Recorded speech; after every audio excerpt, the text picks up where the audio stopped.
IFM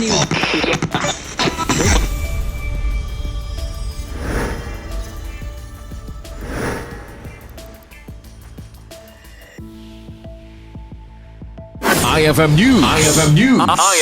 IFM News. Lokal.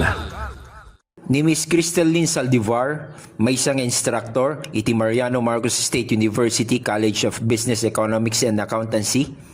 Tinangidaulo kadagiti Ilocano Youth Awardees, kalpasan anay inaganan a lead awardee, iti may ka sa 13 a Sirib Awards iti Ilocos Norte Centennial Arena.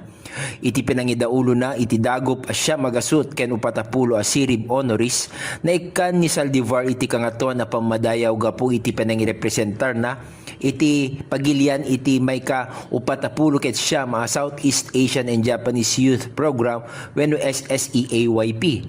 Nakikadwa ni Saldivar iti 10 ket innempay a Filipino youth iti nakadakamat a programa tapno agbiyahe iti kabuklan iti Japan, Singapore ken Thailand. Kadwa na dagiti pada ng ASEAN ken Japanese youth.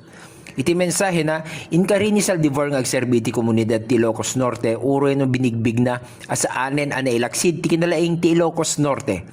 Ti SSEAYP ket tinawen ang International Youth Exchange Program nga iorganisaren ti Cabinet Office of Japan ang makitindulong kadagiti gobyerno dagiti pagilian ti ASEAN. Nairugi di 1974 ti programa ket pagtitipunan na dagiti agtutubong agbiag agadal ken agbiyahe asang sangkamaysa iti barko tapno mangbangon kadagiti singgalot ken pinangidaulo ti kultura iti ASEAN. Para iti IFM News, Idol Glenn Batuyong tatak IFM. IFM News. IFM News. IFM News. Lokal.